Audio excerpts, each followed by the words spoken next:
You can start now. Om Namo Bhagavate Vasudevaya. Om Namo Bhagavate Vasudevaya. Om Namo Bhagavate Vasudevaya. Narayanam Namaskritya Naram Chaiva Narottamam Devam Saraswatim Vyasam Tato Jayam Udirayat Shinvatam Swakata Krishna Punya Shravana Kirtana Ridhi Antastohi Apadrani Vidunoti Saritsatam Nashta Prayashu Apatreshu Nityam Bhagavata Sevaya Bhagavati Uttama Shloke Bhaktir Bhavati Naistake. Reading from Srimad Bhagavatam, Canto 4, Chapter 28, Text 21. Katham nu Dharaka Dina Dharakir Parayanaha Vartisyante Mai Gati Bina Nava Evo Dadao. Synonyms: Katham, how, new indeed, Dharaka, sons, Dina, poor, and Dharaki, daughters, Va, or Aparayanaha, having no one else to depend on, Pratishyati, will live, Mai, when I, Kate, gone from this world, Bina, broken, Navaha, boat, Eva, like, Udadao, in the ocean. Translation and purport by Srila Prabhupada. Srila Prabhupada Ki Jai. King Puranjana continued worrying, after I pass from this world, how will my sons and daughters, who are now fully dependent on me, live and continue their lives? Their position will be similar to that of passengers aboard a ship wrecked in the midst of the ocean. Purport by Srila Prabhupada Ki Jai. At the time of death, every living entity worries about what will happen to his wife and children. Similarly, a politician also worries about what will happen to his country or his political party. Unless one is fully Krishna conscious, he has to accept a body in the next life according to his particular state of consciousness. Since Puranjana is thinking of his wife and children and is overly engrossed in thoughts of his wife, he will accept the body of a woman. Similarly, a politician or so-called nationalist who is inordinately attached to the land of his birth will certainly be reborn in the same land after ending his political career. One's next life will also be affected by the acts one performs during this life. Sometimes politicians act most sinfully for their own sense gratification. It is not unusual for a politician to kill the opposing party. Even though a politician may be allowed to take birth in his so-called homeland, he still has to undergo suffering due to his sinful activities in his previous life. The science of transmigration is completely unknown to modern scientists. So-called scientists do not like to bother with these things because if they would at all consider this subtle subject matter and the problems of life, they would see that their future is very dark. Thus, they try to avoid considering the future and continue committing all kinds of sinful activities in the name of social, political, and national necessity. Verse 22. Evam kripanaya bodhya shochantam atad arhanam grihitum kritatir enam vayanamabhya padyata. Synonyms: evam, thus, kripanaya, by miserly, bodhya, intelligence, shochantam, lamenting, atat arhanam, on which he should not have lamented, grahitam, in order to arrest, kritadi, the determined king of the Yavanas, enam, him, Bhayanama, whose name was fear, abhyapadyata, came here immediately. Translation and purport by Srila Prabhupada Ki Jai. Although King Puranjana should not have lamented over the fate of his wife and children, he nonetheless did so, due to his miserly intelligence. In the meantime, Yavanaraj, whose name was fear itself, immediately drew near to arrest him. Purport.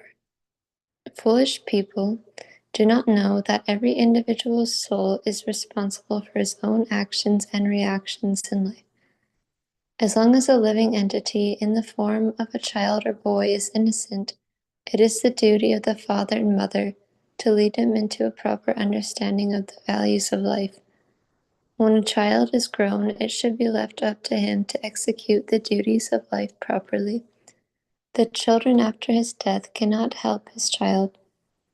The parent after his death cannot help the child. A father may leave some estate for his children's immediate help, but he should not be overly absorbed in thoughts of how his family will survive after his death. This is the disease of the conditioned soul. Not only does he commit sinful activities for his own sense gratification, but he accumulates great wealth to leave behind, so that his children may also gorgeously arrange for sense gratification. In any case, everyone is afraid of death, and therefore death is called bhaya, or fear. Although King Puranjana was engaged in thinking of his wife and children, death did not wait for him. Death does not wait for any man. It will immediately carry out its duty. Since death must take away the living entity without hesitation, it is the ultimate God realization of the atheists who spoil their lives thinking of country, society, and relatives to the neglect of God consciousness. In this verse, the word atad arhanam is very significant, for it means that one should not be overly engaged in welfare activities for one's family members, countrymen, society, and community. None of these will help a person to advance spiritually. Unfortunately, in present-day society, so-called educated men have no idea what spiritual progress is. Although they have the opportunity in the human form of life to make spiritual progress, they remain misers. They use their lives improperly and simply waste them thinking about the material welfare of their relatives, countrymen, society, and so on. One's actual duty is to learn how to conquer death. Lord Krishna states the process of conquering death in Bhagavad Gita 4.9. Janma karma chami divyam evam yo vati tatvataha chaktva deham punarjanma naitimam iti sarjana. One who knows the transcendental nature of my appearance and activities does not, upon leaving the body, take his birth again in this material world, but attains my eternal abode, O Arjuna. After giving up this body, one who is fully Krishna conscious does not accept another material body, but returns home back to Godhead. Everyone should try to attain this perfection. Unfortunately, instead of doing so, people are absorbed in thoughts of society, friendship, love, and relatives. The Krishna conscious movement, however, is educating people throughout the world and informing them how to conquer death. Harim vina na mritim taranti. One cannot conquer death without taking shelter of the Supreme Personality of Godhead. End of purport. Nama Om Vishnu Padaya Krishna Prestaya Bhutale Srimati Bhaktivedanta Swaminiti Namini. Namaste Saraswate Devi Gauravani Pracharine Nirvishesha Srinyavari Paschata Desatarine. Jaya Shri Krishna Chaitanya Prabhu Nityananda Shri Advaita Gadadhar Shivasadi Gaur Bhaktavinda. Hare Krishna Krishna Krishna Hare Hare Hare Rama Rama Rama Hare Hare. And I'd like to seek blessings from all the assembled Vaishnavas. Thank you for giving me an opportunity to read Srimad Bhagavatam and to purify myself. And please forgive me for any shortcomings that I make in the presentation of this summaries and purports. So I've taken some notes from senior devotees and from Srila Prabhupada to summarize these two verses here. So in the text 21, chapter 28, so all material necessities are actually coming from Krishna, and he is the ultimate source, and he distributes everything to all living beings for their sustenance. Krishna is providing sunlight, heat, rain, and everything, and we're completely dependent on him and his energies. But despite this fact, people tend to think that it is them who is accumulating resources and maintaining their family and relatives and so on.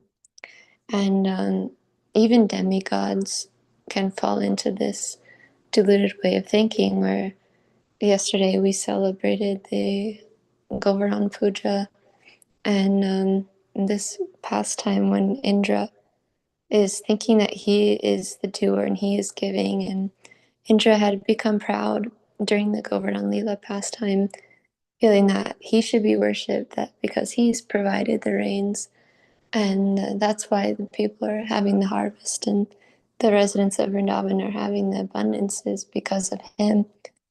And that's just not true, because no one is maintaining others independently. And so this type of pride is very dangerous, especially when it comes with being powerful. Like for Indra, he's a very powerful person, so a very powerful personality.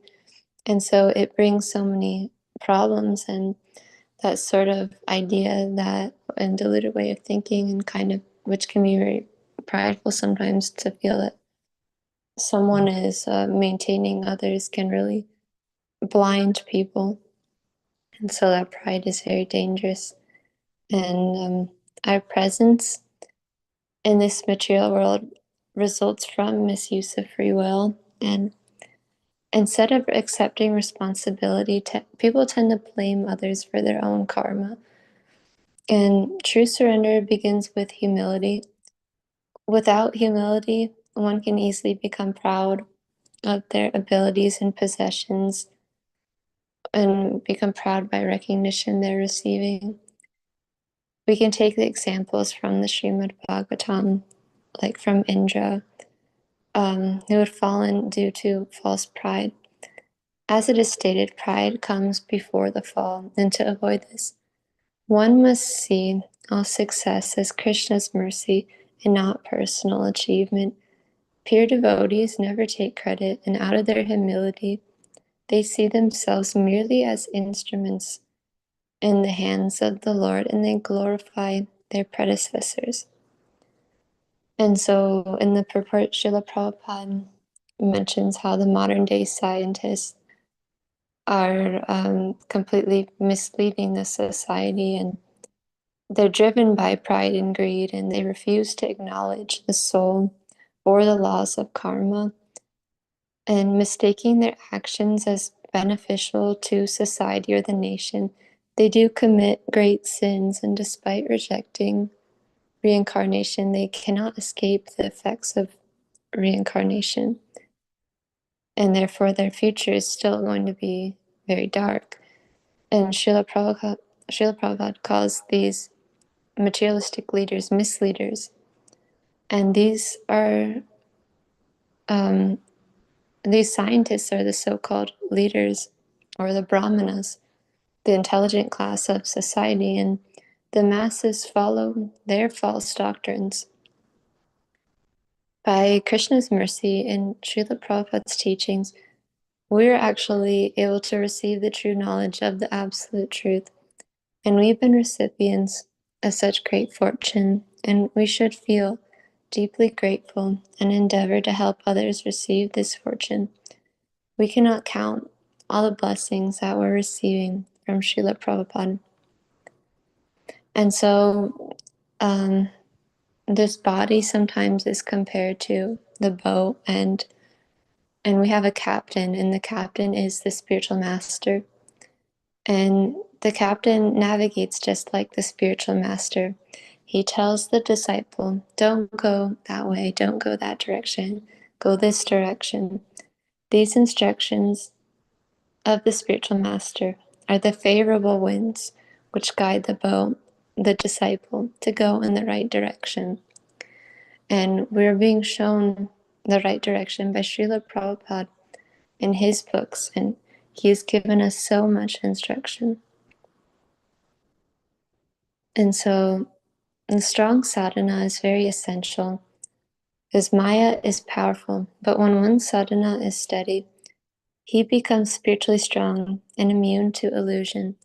Krishna promises to protect his devotees, and thus they remain fearless of everything except Maya, because we need to have a certain degree of healthy fear of Maya. Death itself is the personification of fear, Bhayanama. Yet the devotee remains unshaken, trusting in Krishna's protection. And so in text 22, it's mentioned how the atheist sees God in the form of time when they die. And so we all do bow to the Lord, whether voluntarily or by force. And the atheist will bow to God when he comes in the form of death. And so one time there was a blackout, and Srila Prabhupada was taking prasad, and he was like, and there were bombs going off too, and he was like, okay, let's just finish prasad. And those who were with him were like, yeah, but the bombs could come, we could be killed. And Prabhupada said, we see the bombs as Krishna, and Krishna is time. Death is death personified. So we see God in the form of death. He has come to get me, and I'm completely fearless. And if the bombs are going to drop, what can we do? If we're meant to die, we are meant to die, and it's Krishna. We see Krishna. And so the highest welfare is to help people spiritually. If you help someone materially and you don't help them spiritually, then it's not of ultimate benefit. And that's why it is of crucial importance that we try to raise children properly in Krishna consciousness from the start then, so that they don't follow the society's path of sense gratification. Human life is meant for realizing Krishna and not for perpetuating material enjoyment. To waste this rare opportunity by being absorbed in family, society, and nation, neglecting God consciousness is the greatest misfortune. Such a person is called a miser, having squandered the invaluable human form of life, and they've lived more like animals than humans. And so to do what is good for our spiritual life is considered as loving oneself. It is true ahimsa. To chant Hare Krishna is the best thing one could do for himself. Non-violence is also including oneself. And if we educate people to become Krishna conscious, which is the most nonviolent and compassionate mode of awareness, then also animal slaughterhouses will come to an end. When you raise consciousness, the other things are automatically taken care of. And to care for people means to educate them spiritually. Rather than alleviating problems, we can go to the root and change the consciousness so that the problems won't be created anymore. If we can give knowledge to people, that is better. The problems are internal, so if we change the consciousness, the problems will get solved because we will stop creating them. And Srila Prabhupada isn't saying material things aren't important. He is saying when you come to a certain stage of life, that business should be over. And this human form of life is meant for advancing spiritually. What we're thinking of at the time of death, we will attain that state without fail, as stated in Bhagavad Gita 8.6. Yam yam vapi smaram bhavam chajati ante kalevaram tam tam evati kontaya sadatad bhava bhavitaha. Whatever state of being one remembers when he quits the body, O son of Kunti, that state he will attain without fail. And so with that, I'd like to end the summary, and please